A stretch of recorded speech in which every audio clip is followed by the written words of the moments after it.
The United States does not seek a conflict. We have every hope that one can be avoided. We are, however, involved in a competition, an enduring competition that could turn into a conflict at any time. We owe it to all those who have the courage and commitment to volunteer to fight for our country and our values, to give them every advantage that they need to succeed. With that in mind, I bring us to the most pacing challenge that we have ever faced: China, China, China. Ladies and gentlemen, we are out of time. We are out of time. We are out of time. Why do I say that? It's not that I enjoy sounding like a broken record. It's because for at least 2 decades, China has been building a military that is designed, purpose-built to deter and defeat the United States if we intervene in the Western Pacific. That was the Honorable Frank Kendall, the Secretary of the Air Force, during his opening remarks for the 2024 Air Force Association's Warfare Symposium. Many of the changes and re-optimization efforts revealed this year are occurring in an effort to prepare for a conflict with China that Kendall emphasized could begin at any time. We can no longer regard conflict as a distant possibility or a future problem that we might have to confront. The risk of conflict is here now, and that risk will increase with time. Our job, our fundamental mission, the reason we exist, is so that we can be ready, now and always. The name of the game is deterrence, but deterrence rests on strength and the will to use it. Xi Jinping has told his military to be ready to take Taiwan by force by 2027, even if the U.S. intervenes. He recently told President Biden directly that China will, in his words, reunify Taiwan with China. He reinforced this to the Chinese people in his recent New Year's statement. He regards his word, reunification of mainland China with Taiwan as, quote, inevitable. What does being ready look like? What role does technology like artificial intelligence and machine learning play in helping the air and space forces get there? I'm Tech Sergeant Janiqua Robinson, and this is Pushing the Envelope.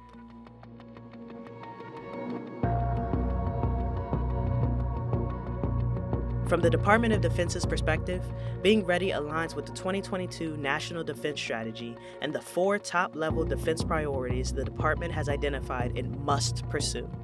Number 1, defending the homeland paced to the growing multi-domain threat posed by China. Number 2, deterring strategic attacks against the United States, allies, and partners. Number 3, deterring aggression while being prepared to prevail in conflict when necessary, prioritizing the challenge posed by China in the Indo-Pacific region and the Russia challenge in Europe. Number 4, building a resilient joint force and defense ecosystem. From General David Alvin, the Chief of Staff of the Air Force's perspective, the Air Force's role in this is, quote, following through to transform the products of our operational imperatives into actual meaningful operational capability. This requires thoughtful consideration and integration with the ultimate aim of maximizing combat effectiveness, end quote. This challenges airmen at all levels to explore and integrate cutting-edge technology into our work centers while considering and mitigating operational security concerns. And all of this is at the forefront of our leadership's mind. My name is Dr. Wanda Jones-Heath. I am the Principal Cyber Advisor for the Department of the Air Force. This job was an opportunity of a lifetime. And I say that because growing up, those 30-something years, my first SCS position was the Chief Information Security Officer. And so this position, it's mandated by law. So that means congressional activity and visits and conversation.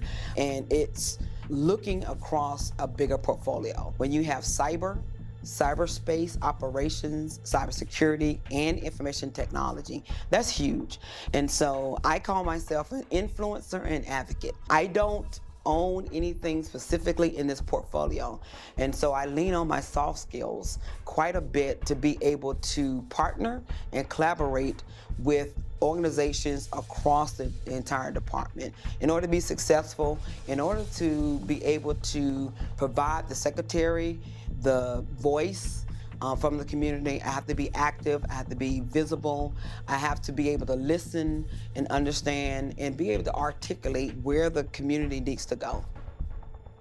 In this way, Dr. Jones-Heath is a bit of a bridge. She travels to various installations learning about the successes, ideas, and concerns of airmen and guardians in the field, and brings these lessons back to the Pentagon to advise Secretary Kendall. She advocates for technology the Air and Space Forces need to invest in and provides guidance on current trends so the department can write and implement new policies and standards to continually improve the culture for the career field and the re-optimization of the cyber portfolio. Mindset helps develop culture, a culture of excellence, a culture of being flexible, and being able to now look at what's in the cyber landscape, from an industry perspective. So I would say that every airman and every guardian needs to have a technical prowess in order to make sure that we have those skills. We know that there's a talent shortage, and we're thinking about how do we take risk in building that core that we really need, understanding how artificial intelligence can change the game, understanding, from a network perspective, how are we designed when we talk about things like zero trust, and looking at how technology could be beneficial, but we need to do it smartly. We need to understand what it looks like, what the outcomes could be, how do we invest in it, what works for the Air and Space Forces. Currently, there are multiple career fields under the cyberspace and communications umbrella, and they range from cyber warfare operations and space systems operations to ground radar. Each of these specialty codes plays a role in ensuring day-to-day functionality at Air and Space Force installations worldwide, and even in protecting critical infrastructure from cyber attacks.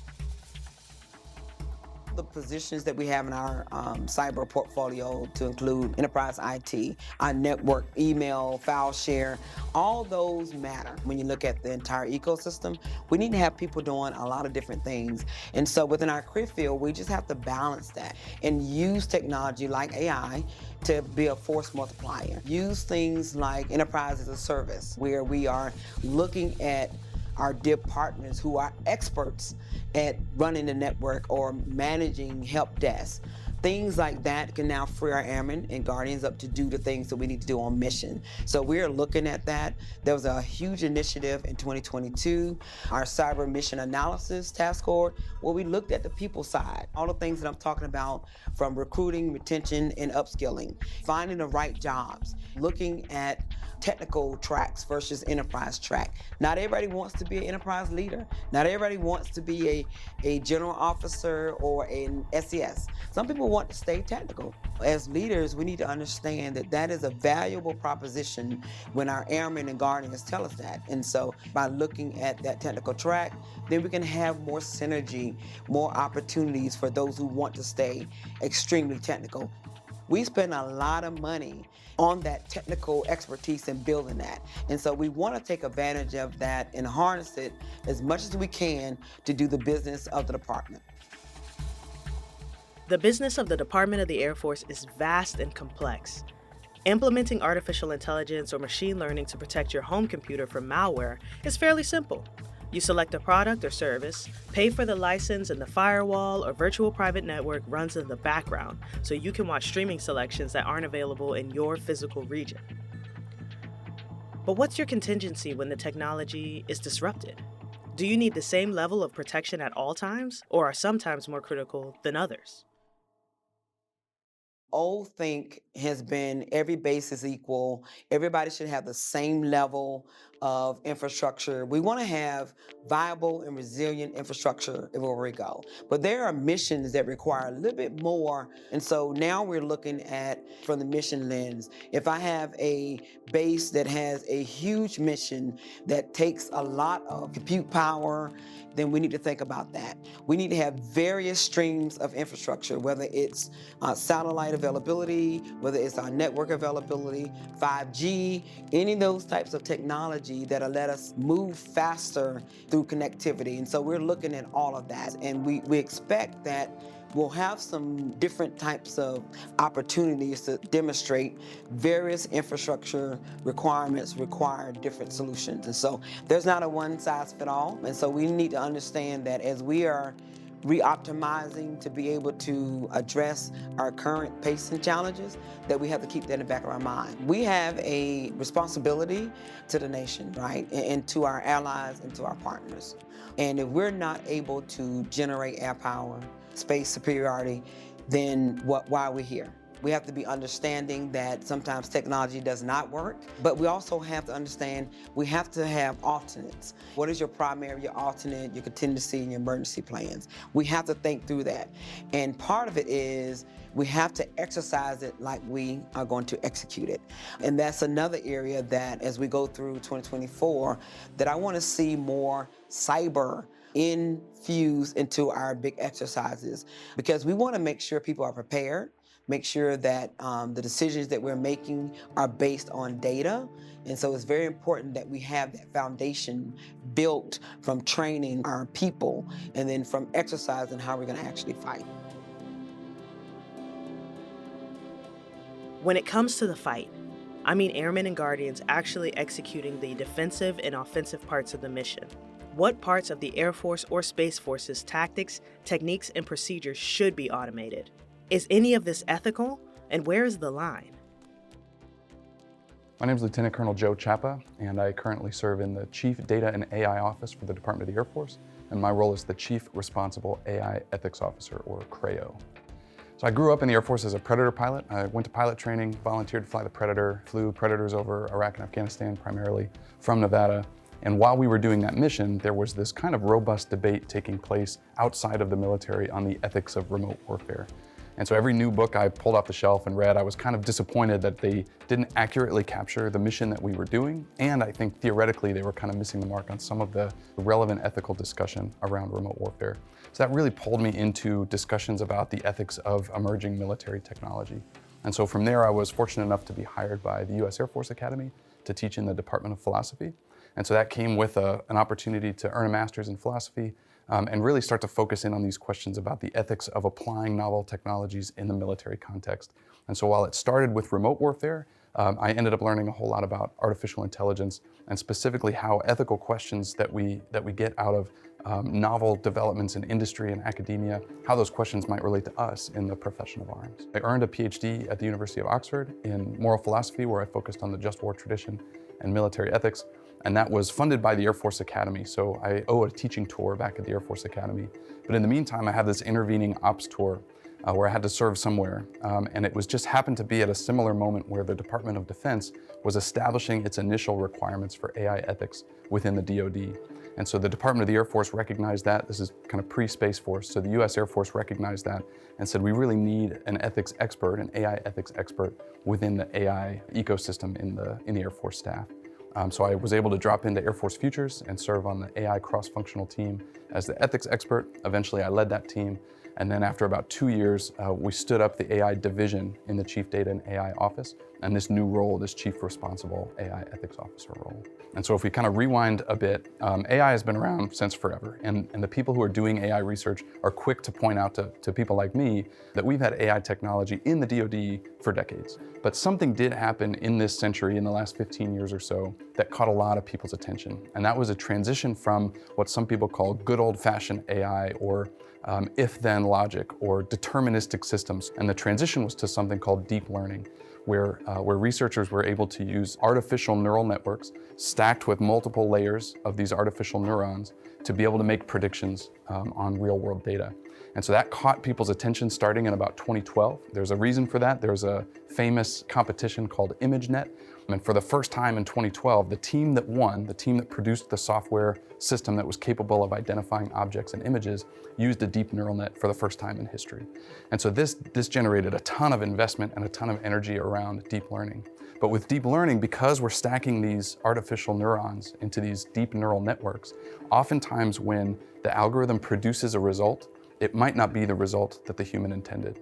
And so this drove a lot of ethics concerns on the civilian side of things. So for instance, all the headlines we've seen over the last 10 years about facial recognition systems that are biased toward light-skinned people and biased against dark-skinned people, or hiring algorithms that are biased toward men and biased away from women.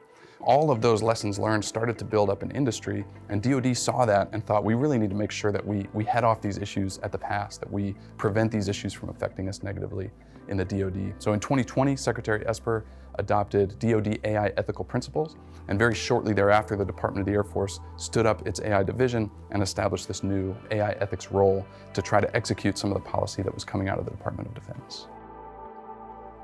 As the Chief Responsible AI Ethics Officer, CHAPA helps ensure that as the Air Force makes strides to adopt and implement AI into many processes and career fields, it uses a nuanced approach and adheres to the ethical principles. The principles as adopted are 5 principles. Within the DoD, our AI systems need to be responsible, equitable, traceable, reliable, and governable. So responsible just means that an appropriate person at every phase of the life cycle needs to maintain responsibility for the system. Equitable means that we need to keep one eye on the biases and try to prevent some of those biases on the basis of, say, race or gender, et cetera, that we've seen in industry. Traceable is kind of leaning in the direction of what some people call explainable AI.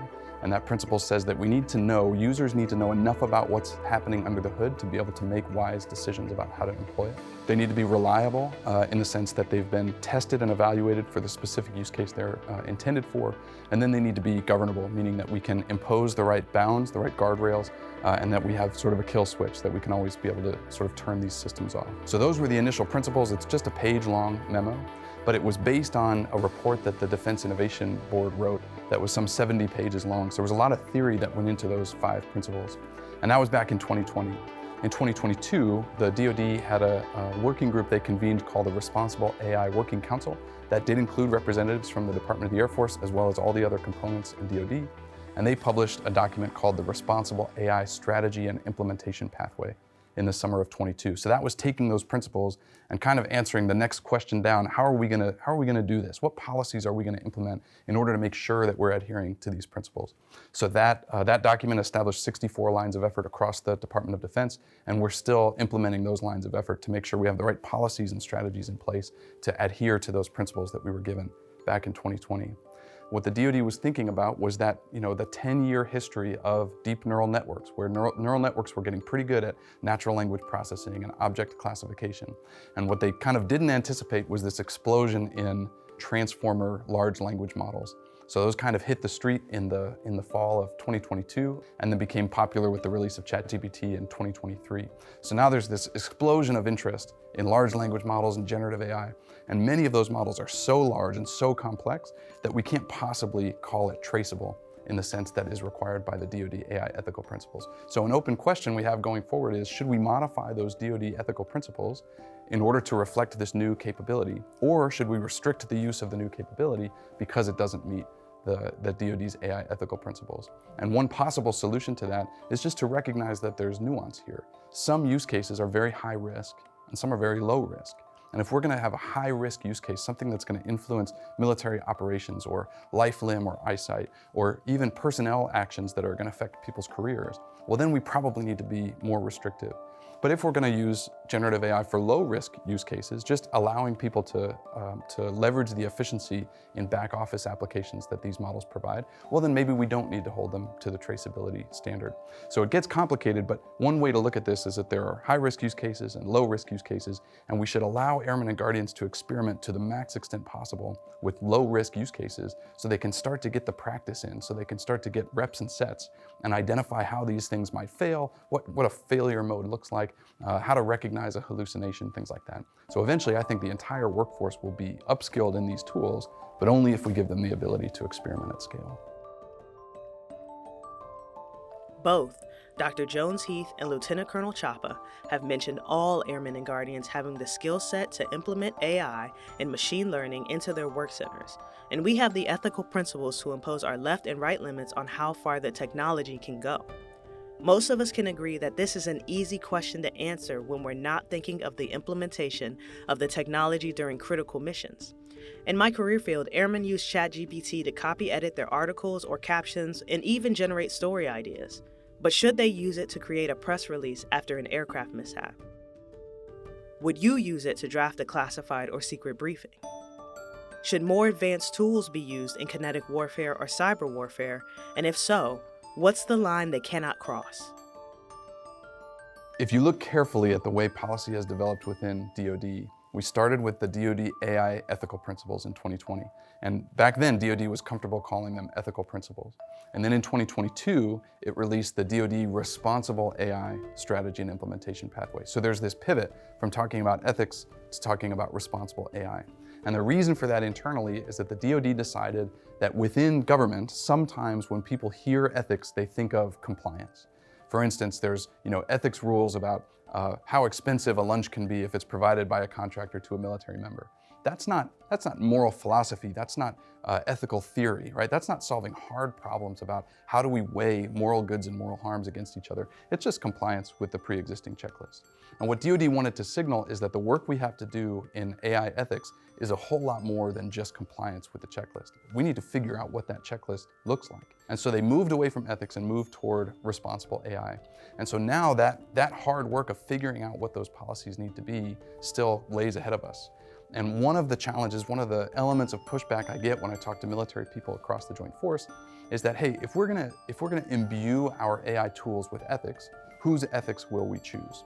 Right? As if there's some kind of ethical pluralism that's making it difficult for us to figure out what our ethical standards are. And my response to that concern is we as a profession, as the profession of arms, we do have a stated set of moral principles. And those are the principles in the just war tradition. So when we go to war, we all agree, it's in our PME from the time that we're airmen and lieutenants all the way up. We agree that we're going to submit to the principles of discrimination, proportionality, and necessity. We're going to discriminate between combatants and non-combatants. We're going to make sure that our actions are proportionate in the sense that the good to be achieved outweighs the moral costs. And we're only going to use the harm necessary to achieve the just objective.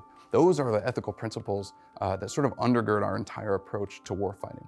So now the question is, how do we take those principles and ensure, maybe not that they're integrated into AI, because I don't know that they can be, but at least ensure that the AI tools that we're delivering to airmen and guardians enable those human operators to submit to those principles of discrimination, proportionality, and necessity.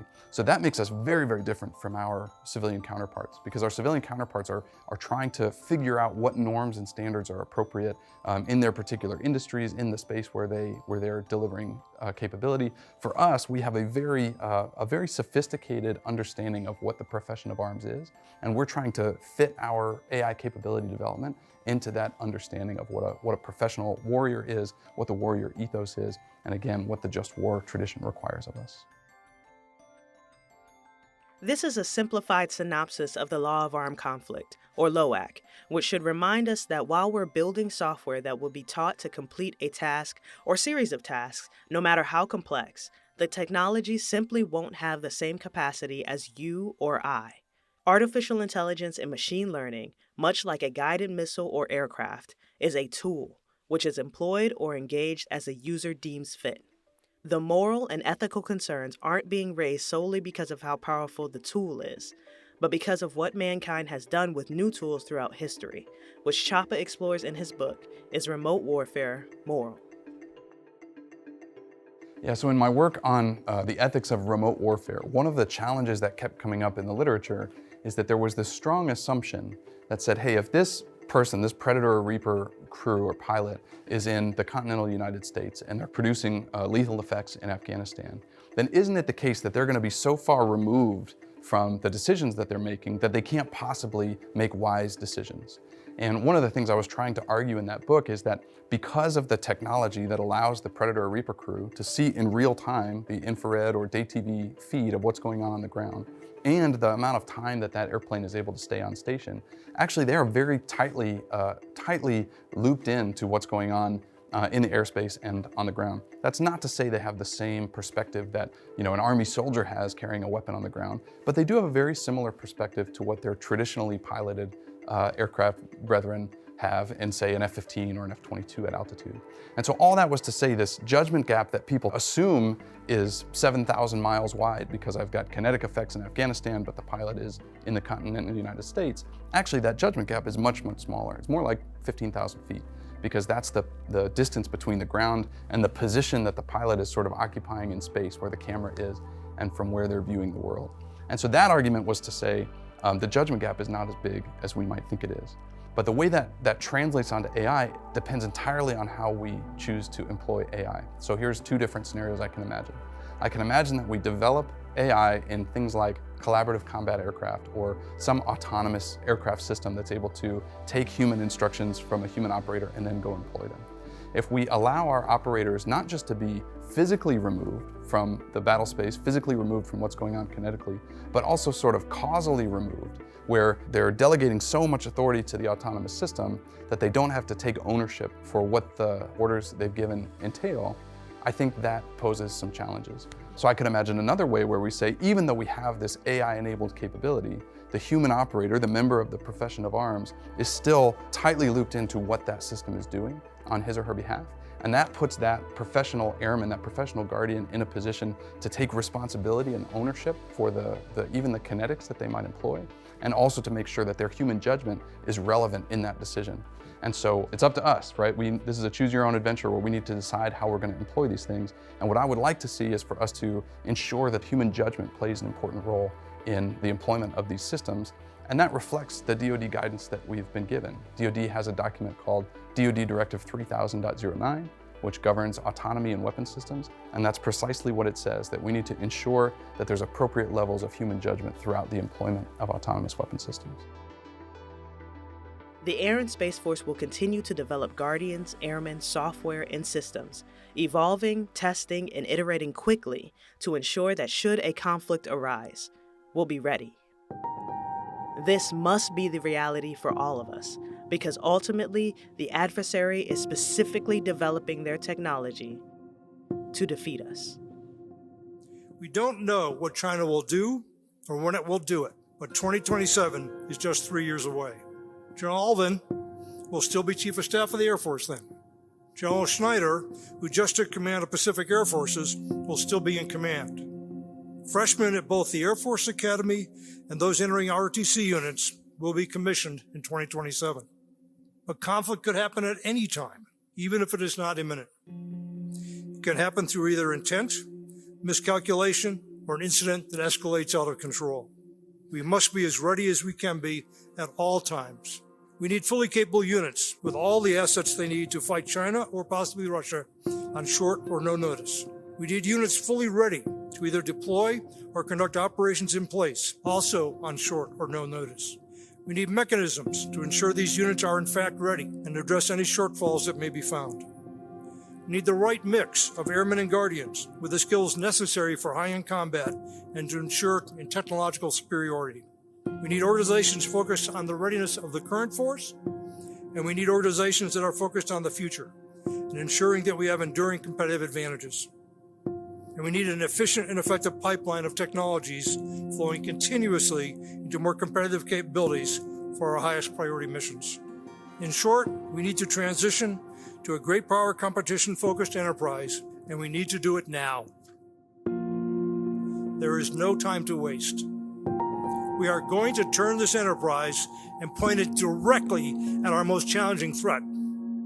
We are going to follow through on the decisions we are announcing today. We are going to do so with a strong sense of urgency. Change is hard. Losing is unacceptable. This episode was written and produced by me, Tech Sergeant Janiqua Robinson.